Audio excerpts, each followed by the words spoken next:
नमस्कार.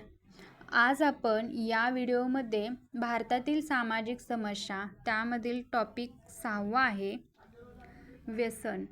व्यसन या संदर्भात आपल्याला इथं व्यसनाधीनता याचे एक चित्र दिलेले आहे आणि त्यामध्ये व्यसनाधीनमध्ये जी समाविष्ट वस्तू आहेत, ज्या समाविष्ट पदार्थ आहेत, ज्या गोष्टी समाविष्ट आहेत त्याचं आपल्याला इथं चित्र दिलेलं आहे. आता व्यसनाधीनतेचा अर्थ सामान्यपणे शारीरिक आणि किंवा मानसिकरित्या व्यक्तीचे मद्य, अंमली पदार्थ, अंतर्जाल म्हणजेच इंटरनेट किंवा भ्रमणध्वनी म्हणजेच मोबाईल यावरील अवलंबित्व जेव्हा वाढते त्या अवस्थेला व्यसनाधीनता असे म्हणतात. विशेषतः व्यसनाधीन व्यक्तींना अशा गोष्टीची तीव्र इच्छा होत असते, त्यांचे अशा पदार्थावरील अवलंबित्व हळूहळू वाढत जाते. व्यसनाधीन व्यक्ती असे पदार्थ मिळवण्याकरिता कोणत्याही थरास जाऊ शकतो. असे पदार्थ मिळाले नाहीत तर पराकोटीचा राग, हिंसा आणि मानसिक अस्वस्थता अशा भावना व्यक्तीस अनावर होतात. अशा मानसिक आणि शारीरिक अवलंबित्वाचा त्या व्यक्ती आणि समाजावर मोठ्या प्रमाणावर घातक परिणाम होत असतो. व्यसन अनेक प्रकारचे असते. या पाठ्यपुस्तकात पुढे वर्णन केलेल्या व्यसन प्रकारावर लक्ष केंद्रित केलेलं आहे. आता पहिला व्यसनाचा प्रकार आणि व्यसन आहे मादक अंमली पदार्थांचे व्यसन. याचा संबंध रासायनिक पदार्थांच्या सेवनावर असणाऱ्या मानसिक आणि शारीरिक अवलंबित्वाशी आहे. अशा व्यसनाच्या अधीन असणाऱ्या व्यक्तीला संबंधित रासायनिक पदार्थांचे सेवन थांबवल्यास टोकाच्या अस्वस्थतेची लक्षणे दिसू लागतात. या लक्षणांना वियोग म्हणजेच विड्रॉवल लक्षणे असे म्हणतात. यामध्ये मद्य, चरस, कोकेन, तंबाखू, गुटखा यासारख्या पदार्थांच्या सेवनामुळे शरीर स्वास्थ्य तर बिघडतेच, शिवाय कुटुंब, मित्र, कामाची जागा आणि कायदा यांच्या बाबतीत अनेक समस्या निर्माण होतात. एका प्रकारचे व्यसन करणारी व्यक्ती इतर प्रकारच्या व्यसनांना सहज बळी पडतात. बहुतेक वेळा मद्य, तंबाखू, इतर अधिकृत औषधे आणि अनधिकृत रासायनिक पदार्थ किंवा मानसिक स्थिती बदलणारे अंमली पदार्थ यांचे व्यसन केले जाते. अशा पदार्थांच्या सेवनामुळे व्यसनाधीन व्यक्तींचा तसेच व्यक्तीशी संबंधित इतरांच्या शारीरिक आणि मानसिक स्वास्थ्यावर विपरीत परिणाम होतो. व्यसनाधीन व्यक्तीकडून समाजविरोधी कृत्ये घडण्याची किंवा ती व्यक्ती कमालीच्या नैराश्याला बळी पडण्याची शक्यता निर्माण होते. व्यसनाधीन व्यक्तीकडून समाजविरोधी कृत्ये घडण्याची किंवा ती व्यक्ती कमालीच्या नैराश्याला बळी पडण्याची शक्यता निर्माण होते.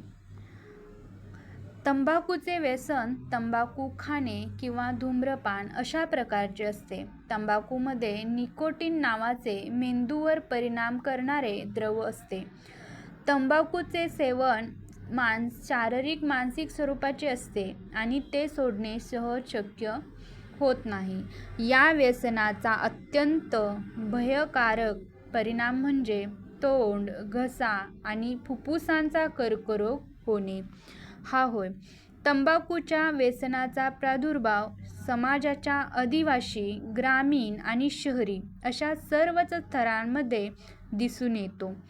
विडी किंवा सिगारेट याद्वारे हुक्का, चिलीम, उकली, चुट्टा किंवा धुमती अशा साधनांद्वारे धूम्रपान केले जाते. भारत सरकारच्या नॅशनल सॅम्पल सर्व्हे या खात्याच्या अहवालानुसार 10 ते 14 वर्षांच्या वयोगटातील 2 कोटी मुले तंबाखूच्या व्यसनाच्या आहारी गेल्याचा अंदाज आहे.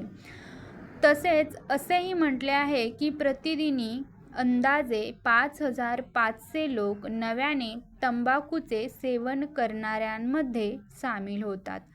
परिणामी प्रतिवर्षी या संख्येमध्ये 20 लाखाची भर पडत आहे. आता आपल्याला इथं चार्ट दिलेला आहे आणि त्यामध्ये मद्य प्रकारात समाविष्ट असणाऱ्या पेयामध्ये इथेनॉल हे द्रव असते.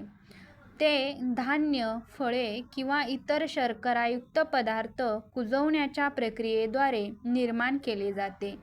मद्य हे उदासीनता निर्माण करणारे द्रव आहे. त्याच्या सेवनामुळे मेंदू किंवा मज्जासंस्था यांचे कार्य मंदावते. भारतातील किशोरवयीन मुलांमध्ये व्हाईटनर सेवन करणाऱ्यांची संख्या वाढत आहे. व्हाईटनरमध्ये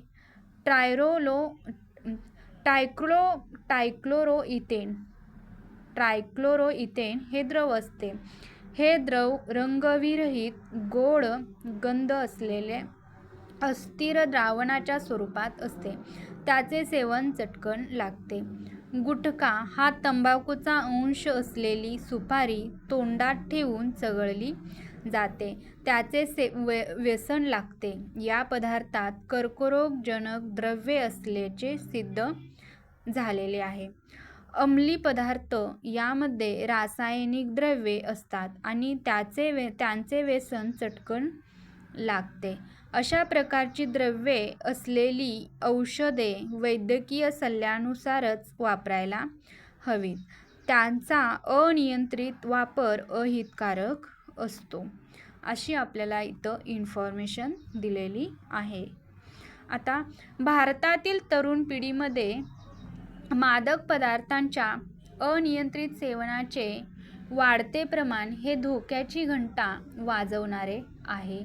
बदलणारी नैतिक सामाजिक मूल्यवस्था, वाढता आर्थिक ताण आणि ढासळणारे नातेसंबंध यासारखे घटक त्यासाठी कारणीभूत आहेत. जागतिक आरोग्य संस्थेच्या WHO म्हणजेच वर्ल्ड हेल्थ ऑर्गनायझेशन च्या एका अहवालानुसार नशाजनक रासायनिक द्रव्ये असलेल्या औषधांचा केलेला गैरवापर किंवा अधूनमधून केलेल्या सेवन या गोष्टी नित्याच्या होऊ लागल्या आहेत आणि त्याचा मान्यताप्राप्त वैद्यकीय प्रणालीशी काहीही संबंध नसतो, असं या अहवालानुसार सांगितलेलं आहे. संयुक्त राष्ट्रे युनायटेड नेशन या संघटनेच्या अहवालानुसार भारतातील हेरॉईन या अफूच्या अर्कापासून बनवलेल्या अंमली पदार्थांचे सेवन करणाऱ्या नोंदणी केलेल्या लोकांची अधिकृत संख्या 1 कोटी आहे, तर नोंदणी न केलेल्या लोकांची अनधिकृत संख्या 5 कोटी इतकी आहे. भांग, अफू आणि ज्यांमुळे नशा येऊ शकते अशी भारतीय बनावटीची औषधे यांचे अतिरिक्त सेवन भारतात केले जाते. चरस, भांग आणि गांजा यांचे सेवन तर भारतभरातील अनेक जण करतात. कोडेन हे द्रव ज्यामध्ये वापरले असते अशा खोकल्याच्या औषधांचा वापर व्यसनासाठी सर्रास केला जातो. अशा तऱ्हेने मादक किंवा अंमली पदार्थांचे सेवन ही गुंतागुंतीची समस्या असून त्याचे सामाजिक, सांस्कृतिक, शारीरिक, भौगोलिक आणि ऐतिहासिक आणि आर्थिक असे अनेक पैलू आहेत, असं आपल्याला इथं दिलेलं आहे. आता आपल्याला इथं एक माहिती दिलेली आहे. सध्या अस्तित्वात असलेल्या धूम्रपान निषिद्ध कायद्याद्वारे 2008 सार्वजनिक ठिकाणी धूम्रपान करण्यावर बंदी घालण्यात आली आहे. तंबाखूचा अंश असलेली उत्पादने खरेदी करण्यावर वयाच्या 18 वर्षापर्यंत बंदी आहे. 18 वर्षाखालील व्यक्तीला तंबाखूशी संबंधित असलेल्या कोणत्याही उद्योगधंद्यामध्ये नोकरीवर ठेवण्यास बंदी आहे. आता आपल्याला 2 नंबरचे व्यसन दिलेलं आहे, आंतरजालाचे व्यसन. आपण आज अशा युगात आहोत जिथे ज्ञानाचा स्फोट होत आहे. माहितीची उपलब्धता भूतकाळात कधी नव्हती एवढी वाढलेली आहे. तुमच्यापैकी बहुतेकांना शाळेत, भ्रमणध्वनीवर, घरामध्ये अंतर्जाल जोडणीची सोय उपलब्ध आहे. माहितीची उपलब्धता ही चांगलीच गोष्ट आहे, कारण त्यामुळे कोणत्याही विषयासंबंधी सहज जाणून घेता येते. ही माहिती असे कलात्मक दृश्ये, चित्रे, आलेख, सांख्यिकीय इत्यादी प्रकारची असते. अंतर्जाल हे संपूर्ण आभासी जग आणि सामाजिक माध्यमांच्या जगामध्ये प्रवेश मिळवून देते. अंतर्जाल हे आभासी जग आणि सामाजिक माध्यमांच्या जगामध्ये प्रवेश मिळवून देते. मग ते समस्या निर्माण करणारे असू शकते. असे म्हटले तर तुम्हाला निश्चितच आश्चर्य वाटेल. अंतर्जाल हा एक चिंतेचा विषय का असू शकतो, याचा उलगडा करणाऱ्या काही निवडक मुद्द्यांचा विचार करूया. आता सर्वसाधारण परिस्थिती अंतर्जालाचा उपयोग करणे ही काही समस्या असू शकत नाही. त्याला व्यसन म्हणता येणार नाही. एखाद्या व्यक्तीला कामासाठी किंवा व्यावसायिक कारणासाठी नव्हे तर इतर हेतूंसाठी वारंवार अंतर्जालाशी जोडलेले राहण्याची अनावर उर्मी असणे हे व्यसन ठरते. उदाहरणार्थ, अंतर्जालावरील जुगाराशी संबंधित संकेतस्थळे, प्रौढांसाठी असलेली संकेतस्थळे, अश्लील चित्रे किंवा चित्रपट दाखवणारी संकेतस्थळे, समाज माध्यमे, मनोरंजन इत्यादींशी संबंधित असलेली संकेतस्थळे यांच्याशी सतत जोडलेली असण्याची एखाद्याला गरज भासत असेल तर त्याला अंतर्जालाचे वेड किंवा व्यसन लागलेले असते. आता अंतर्जालाचे व्यसन फक्त लहानांपुरतेच मर्यादित नाही, ते विविध वयोगटांच्या व्यक्तींमध्ये आढळते. अंतर्जालासंबंधीच्या वेड्याने पछाडलेले असण्यामागील प्रेरणा वयोगटाप्रमाणे वेगवेगळ्या प्रकारची असूही शकते किंवा नसूही शकते. एखादी किशोरवयीन किंवा तरुण व्यक्ती कदाचित जुगाराच्या संकेतस्थळांना सतत भेट देईल किंवा एखादी प्रौढ व्यक्ती किंवा अश्लील संकेतस्थळांच्या कल्पनेने पछाडलेली असेल, असं आपल्याला सांगितलेलं आहे. आता आपल्याला अंतर्जालाबद्दल काही मुद्दे दिलेले आहेत आणि ते व्यसन अंतर्जालाचे व्यसन समस्यामूलक केव्हा ठरते? ते समस्यामूलक ठरते जेव्हा व्यक्तीवरील तणाव किंवा त्याची अस्वस्थता या गोष्टी वाढतात. समस्यामूलक ठरते तेव्हा हे मुद्दे लक्षात येतात की व्यक्तीवरील तणाव किंवा त्याची अस्वस्थता या गोष्टी वाढतात. व्यक्तीच्या कुटुंबातील सदस्य, मित्र, सहकारी यांच्यासाठी क्लेशदायक परिस्थिती निर्माण होते.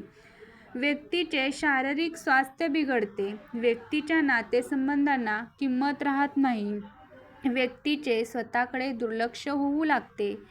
चुकीची, पूर्वग्रहदूषित, दिशाभूल करून मोहात पडणारी, अविश्वसनीय आणि गैरव्यवहाराकडे झुकणारी माहिती व्यक्तीच्या पदरात पडते. असे आपल्याला अंतर्जालाचे व्यसन जेव्हा व्यक्तीला लागते तेव्हा अशा समस्या त्यामध्ये आपल्याला दिसून येतात, असं आपल्याला इथं सांगितलेलं आहे. आता पुढे अंतर्जालाचे व्यसनचे एक आपल्याला इथं चित्र दिलेलं आहे. अंतर्जालाचे व्यसन आणि त्यांच्या हातामध्ये जो मोबाईल आहे, त्या चित्राच्या हातामध्ये मोबाईल आहे आणि ते चित्रामध्ये हाताला त्या मोबाईलद्वारे आपल्या हाताला कडी घातलेली आहे. त्यामुळे व्यक्तीच्या मनावर होणारे परिणाम आपल्याला इथं दिलेले आहे आणि त्याच्या समस्या आपल्याला त्या व्यक्तीकडे ज्या समस्या त्याच्यामध्ये निर्माण होतात त्या आपल्याला इथं दिलेल्या आहेत. आता पुढचा आहे भ्रमणध्वनीचे व्यसन. हे खरे आहे की भ्रमणध्वनीचा वापर दिवसेंदिवस वाढतच आहे. हे खरे आहे की भ्रमणध्वनीचा वापर दिवसेंदिवस वाढतोच आहे. हेही खरे आहे की बाजारामध्ये नवनवीन प्रकारच्या आणि प्रगत तंत्रज्ञान असलेल्या सर्व प्रकारांच्या भ्रमणध्वनीच्या उपकरणांची गर्दी आहे. अधिकाधिक अत्याधुनिक नमुन्याचे अधिकाधिक माहिती साठवण्याची सोय, टिकाऊ बॅटरी, कॅमेरा अशी आणखी कितीतरी वैशिष्ट्ये असलेल्या उपकरणांच्या जाहिराती आपल्याला अशी उपकरणे खरेदी करण्यासाठी प्रवृत्त करण्याच्या कामात फार मोठी कामगिरी बजावत आहेत. त्याला बळी पडण्यापासूनच भ्रमणध्वनीच्या सतत वरच्या श्रेणीचा भ्रमणध्वनी जवळ ठेवण्याचा भ्रमणध्वनी जवळ ठेवण्याच्या व्यसनाची सुरुवात होते. त्याला बळी पडण्यापासून भ्रमणध्वनीच्या सतत वरच्या श्रेणीचा भ्रमणध्वनी जवळ ठेवण्याची व्यसनाची सुरुवात होते आणि त्या वेळाने पछाडले जाण्याची अनेक कारणे आहेत.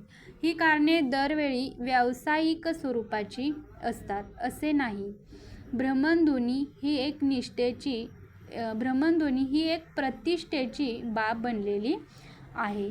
भ्रमणध्वनी उपकरण हे फक्त संदेश देण्याघेण्याचे साधन न राहता त्या पलीकडे गेलेले आहे. त्यामुळे अगणित शक्यतांचा जणू भला मोठा पेठाराच उघडला गेला आहे. संपर्क क्षेत्र समाज माध्यमांचे जाळे, चित्रफिती बनवणे, त्याचे संपादन करणे, सर्जनशील उद्योग यांच्यासाठी आणि इतर अनेक गरजांच्या पूर्तीसाठी तयार केलेले अनुप्रयोग म्हणजेच ॲप्स हे त्यापैकीच होते. भ्रमणध्वनीच्या व्यसनात ही आंतरजालाच्या व्यसनाप्रमाणेच वर्तणुकीच्या काही समस्या निर्माण होतात. त्या समस्या आपल्याला पुढीलप्रमाणे दिलेल्या आहेत. त्यातील पहिला आहे सतत भ्रमणध्वनीवर बोलत राहण्याची गरज भासणे. सतत सेल्फीज किंवा कोणत्याही बारीक-सारीक गोष्टींचे छायाचित्रण घेण्याची गरज भासणे. घेतलेली स्वतःची छायाचित्रे ताबडतोब समाजमाध्यमावर टाकण्याची गरज भासणे. समाज माध्यमावरील संदेश आणि अफवाही खऱ्या खोट्याची शहानिशा न करता समाज माध्यमावर पुढे पाठवण्याची गरज भासणे. समाज माध्यमावर आपल्या छायाचित्रांना किंवा संदेशांना मिळणारा प्रतिसाद सतत तपासून पाहण्याची गरज भासणे आणि त्यानुसार मनस्थिती आणि वर्तन अवलंबून असणे.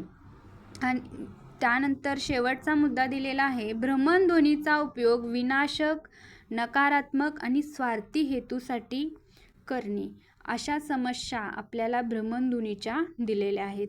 भ्रमणध्वनीच्या व्यवसायाच्या दुष्परिणामांचे स्वरूप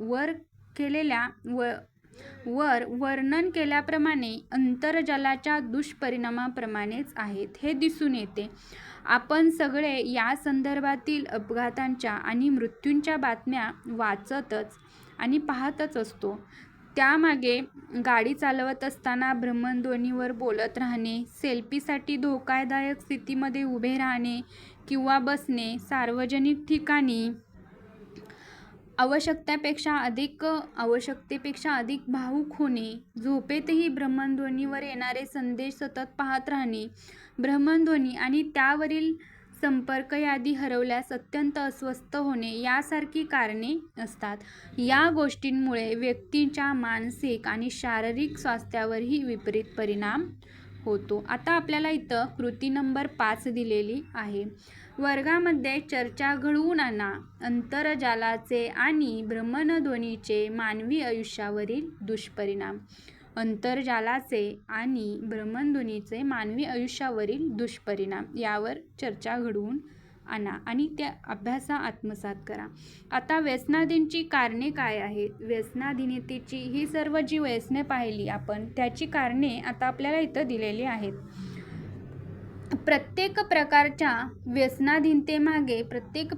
व्यसनाधीनतेमागे काही कारणे असतात. इथे आपण काही किंवा सर्व प्रकारच्या व्यसनाधीनतेला जबाबदार असणाऱ्या कारणांचा विचार करणार आहोत. त्यातील पहिला आहे व्यक्तिगत कारणे. व्यसनाधीन अवस्थेपर्यंत पोचण्याची व्यक्तिगत कारणे असतात. सहसा ही गोष्ट जाणीवपूर्वक घडत नाही. या अवस्थेपर्यंत पोचण्यासाठी काही काळ जावा लागतो. उदाहरणार्थ, काही प्रासंगिक कारणांमुळे मद्यसेवन करणारी एखादी व्यक्ती हळूहळू मद्यपी बनते. दुसरा आहे समवयस्क मित्रमैत्रिणींचा दबाव. दुसरं कारण आहे समवयस्क मित्रमैत्रिणींचा दबाव. समवयस्क मित्रमैत्रिणींच्या गटामध्ये सामील होण्यासाठी एखादी सवय स्वीकारण्याबद्दल प्रत्यक्ष किंवा अप्रत्यक्ष दबाव येऊ शकतो. हे विद्यार्थी दशेत अधिक घडते, परंतु त्यासाठी वयाचे बंधन नाही. कोणत्याही वयात व्यक्ती समवयस्कांच्या दबावाखाली आल्यामुळे व्यसनाधीन होऊ शकते. उदाहरणार्थ, मित्रांसोबत सिगारेट ओढणे किंवा ड्रग्ज घेणे. त्यानंतर आहे सामाजिक प्रतिष्ठा. तिसरं कारण आहे सामाजिक प्रतिष्ठा. काही व्यवसायांना ठराविक वर्तुळांमध्ये सामाजिक प्रतिष्ठा लाभलेली असते. ती व्यसने करताना व्यक्तीला आपल्या प्रतिष्ठित सामाजिक वर्तुळामध्ये स्थान मिळालेले आहे. त्यामुळे स्वतःचा सामाजिक दर्जा उंचावला आहे असे वाटू लागते. त्याचे प्रदर्शन करण्यासाठी त्या विवक्षित वर्तुळातील लोक ज्या प्रकारचे व्यसन करतात तेच व्यसन ही व्यक्तीही करू लागते. उदाहरणार्थ, मादक पदार्थांचे सेवन किंवा उंची दारू पिणे या गोष्टी एखाद्या वर्तुळात आवश्यक समजल्या जातात. इतरांप्रमाणे न वागल्यास एकटे पडण्याची शक्यता असते. चौथा आहे स्वचे पुष्टीकरण. या व्यसनाची लक्षणे विशेषत्वाने सामाजिक माध्यमावर जरुरीपेक्षा जास्त रेंगाळणाऱ्या व्यक्तींमध्ये दिसू शकतात. उदाहरणार्थ, स्नॅपचॅट, फेसबुक, ट्विटर इत्यादी. या माध्यमावरील सततची उपस्थिती व्यक्तीच्या स्वतः खूप महत्त्वाची व्यक्ती असल्याचा आभास उत्पन्न करते. सध्या सेल्फायटिस नावाच्या एका सामाजिक अस्वस्थतेच्या लक्षणांचा खूप प्रसार झाला आहे. म्हणजे सेल्फी काढण्याची अदम्य उर्मी. याला सेल्फी सिंड्रोम असेही म्हणतात. आता पाचवा आहे मानसिक अवस्था. व्यक्ती व्यसनाधीन होण्यास अनेक मानसिक कारणे जबाबदार असतात. उदाहरणार्थ, न्यूनगंड, कनिष्ठ किंवा श्रेष्ठ असल्याचा गंड, मानसिक असुरक्षितता, भय किंवा अस्वस्थता, नैराश्य किंवा अपयशाची भावना, एकटेपणाची भावना. सहावा आहे व्यक्तिगत आयुष्यात मार्गदर्शक आदर्श व्यक्तीचा अभाव असणे. ज्या व्यक्तीपुढे मोठे होताना तिला आदर्श वाटावी अशी व्यक्ती नसते, ती व्यक्ती आसपासच्या व्यक्तींच्या वागण्यातील व्यक्तित्व विकासाला मारक किंवा व्यक्तित्व विस्कटण्यास कारणीभूत होणारी वर्तणूक आत्मसात करतात. ही झाली व्यसनाधीनतेचे कारणे. आता व्यसनाधीनतेचे परिणाम काय होतात? मानसिक परिणाम. कोणत्या प्रकारच्या व्यसनाधीनतेचे मानसिक परिणाम होतात? व्यसनाधीन व्यक्ती मद्य, मादक पदार्थ, औषधे, आंतरजाल, भ्रमणध्वनी, सामाजिक माध्यमे यावर अवलंबून राहू लागतात. त्यांच्यामध्ये त्यांच्या प्रत्येक संदेश किंवा फोटोसाठी किती लाईक्स, किती हिट्स मिळाल्या हे सतत तपासत राहण्याची गरज निर्माण होते. दुसरा आहे कुटुंबावर होणारा परिणाम. व्यसनाधीनता ही फक्त तरुण वयोगटातील व्यक्तींची नसून ती सर्व वयोगटामध्ये पाहण्याची मिळते. व्यसनाधीन माणूस हा संपूर्ण कुटुंबासाठी त्रासदायक असतो. त्याचे वागणे कौटुंबिक हिंसेला कारणीभूत होऊ शकते.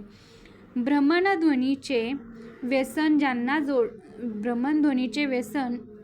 ज्यांना जडले त्यांच्या संवादाच्या अभावी एकाकी वाटू लागते. संवादाच्या अभावामुळे कुटुंबातील सदस्यांना प्रेमाला भुकेले, गौण आणि उपरे असल्याची जाणीव होऊ लागते. तिसरं आहे आरोग्यावर परिणाम. व्यसनाधीन व्यक्तीच्या शारीरिक, मानसिक आरोग्याकडे दुर्लक्ष होते. व्यक्तींमधील तणाव, अस्वस्थता, आक्रमकता, चिडखोरपणा इतका वाढतो की त्याचे दुष्परिणाम त्या व्यक्तीबरोबर कुटुंबातील इतर सदस्यावरही होतो. चौथा आहे कामावर होणारा परिणाम. व्यसनाधीनच्या प्रकारामुळे कामाशी असलेली बांधिलकी, अकार्यक्षमता, लैंगिक छळ किंवा अत्याचार करण्याची प्रवृत्ती, दुर्बलांना छळण्याची प्रवृत्ती, एकाग्रता करण्याची असमर्थता, वाढलेलाही दुराग्रहीपणा आणि कामाचा घटता आलेख असे दुष्परिणाम दिसू लागतात. पाचवा आहे आर्थिक परिणाम. कोणतेही व्यसन हे आर्थिक संकटाकडे नेणारे असते, कारण व्यसनाशी संबंधित सर्व गरजा पुरवण्यासाठी खूप पैसा खर्च करावा लागतो. ड्रग्जचा व्यापार जगभर चालतो. व्यसनमुक्तीचे उपचारही प्रचंड खर्चिक असतात. सहावा आहे एकाकीपणा. व्यसनाधीन व्यक्ती बहुतेक वेळा एकलकोंड्या असतात. समाजात मिसळणे टाळतात. उदाहरणार्थ प्रमाणाबाहेर केलेले गेमिंग, यूट्यूबवरील चित्रपट, व्हॉट्सॲपवरील विनोदांची देवाणघेवाण इत्यादींमुळे इतरांबरोबरचा आणि वास्तव जगाबरोबरचा प्रत्यक्ष संपर्क सुटू लागतो. आता आपल्याला कृती नंबर 6 दिलेली आहे. आंतरजाल व्यसनाची समस्या या विषयावर साधारण 7 ते 10 मिनिटांचे पथनाट्य तयार करा. त्याचा शेवट एखाद्या आशादायक संदेशाने करा. तुमच्या विद्यालयाच्या आवारात ते पथनाट्य सादर करा आणि मग योग्य ती परवानगी मिळवून ते तुमच्या घराच्या जवळील परिसरात सादर करा. असं आपल्याला कृती नंबर 6 दिलेली आहे. आता व्यसनाधीनतेवरील उपाय काय आहेत? जी व्यसनं होती त्यांची कारणे, परिणाम पाहिले. त्यानंतर आता आपण उपाय पाहणार आहोत. त्यातील पहिला आहे जागृती निर्माण करणे. व्यसनाधीनतेची समस्या आणि त्याचे दुष्परिणाम यासंबंधी जागृती निर्माण करणे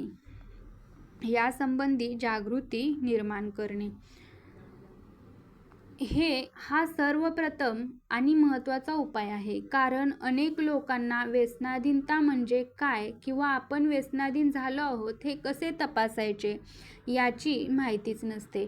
या संबंधात शैक्षणिक कार्यक्रम आणि शिबिरे यांच्याद्वारे जनजागृती करणे शक्य आहे. दुसरा आहे समुपदेशन. या विषयाशी संबंध नसलेले लोक किंवा अप्रशिक्षित व्यावसायिक यांच्या प्रयत्नांना मर्यादा असतात. त्यामुळे व्यसनाधीनतेच्या समस्येसाठी प्रशिक्षित समुपदेशक किंवा मानसोपचार तज्ज्ञांची मदत घेणे आवश्यक असते. तिसरा आहे व्यसनमुक्ती केंद्र.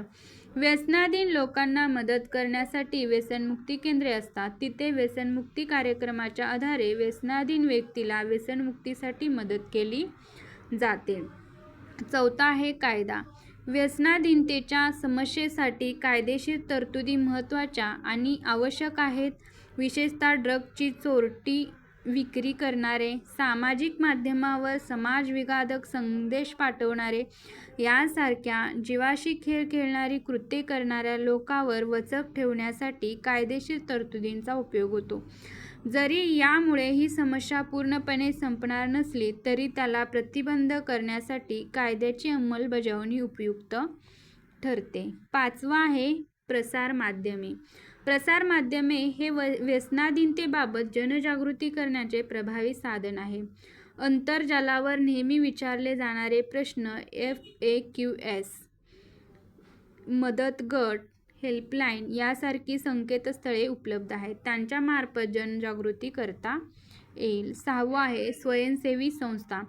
सरकारच्या बरोबरीने आणि बिगर सरकारी संस्था व्यसनमुक्तीच्या संदर्भात काम करत असतात. उदाहरणार्थ one India, one people, alcoholics anonymous, AA, narcotics anonymous NA वगैरे. स्वयंसेवी संस्था ज्या आहेत one India, one India one people, alcoholics anonymous, narcotics anonymous वगैरे. 7वा आहे गट कार्यक्रम. कोणतीही कृती ज्यामध्ये सामूहिक सहभागाची गरज असते, असे छंदवर्ग, क्रीडा आणि खेळ यामुळे एकाकी पडणाऱ्या लोकांमध्ये सकारात्मकता वाढण्यासाठी मदत होते. आता आपल्याला इथं कृती नंबर 7 दिलेली आहे. हे आपल्याला उपाय जे व्यसनाधीनतेवरील उपाय आहेत ते दिलेली होती. आता यानंतर आपल्याला कृती नंबर 7 दिलेली आहे. विद्यार्थ्यांसाठी 10 अशा कृती यादीत करा ज्या त्यांना फावल्या वेळात करता येतील. तुमच्या वर्गमित्रांना प्रत्येक आठवड्यात एक याप्रमाणे करायला आवडतील अशा 10 कृतींची नोंद करा आणि तुमची निरीक्षणे नोंदवून त्यांचा एक तक्ता तयार करा आणि वर्गामध्ये दाखवा. आता आपल्याला एक माहिती दिलेली आहे, ती आपल्यासाठी माहिती दिलेली आहे. महाराष्ट्रातील काही व्यसनमुक्ती केंद्रे. पहिला आहे जीवन ज्योती व्यसनमुक्ती केंद्र नागपूर, मोक्ष व्यसनमुक्ती आणि पुनर्वसन केंद्र नाशिक, आसरा हॉस्पिटल, मानसोपचार केंद्र आणि व्यसनमुक्ती केंद्र अहमदनगर, नवचैतन्य व्यसनमुक्ती केंद्र कोल्हापूर, सेवाधन फाउंडेशन मुंबई, मुक्तांगण पुनर्वसन केंद्र पुणे.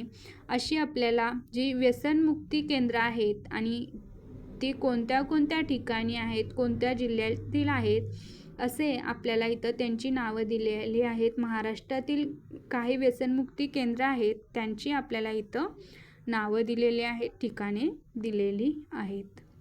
अशा प्रकारे आपला भारतातील सामाजिक समस्या हे प्रकरण इथं संपलेलं आहे. जर तुम्हाला हे व्हिडिओ आवडले असतील तर नक्कीच लाईक, शेअर, सबस्क्राईब करा. धन्यवाद.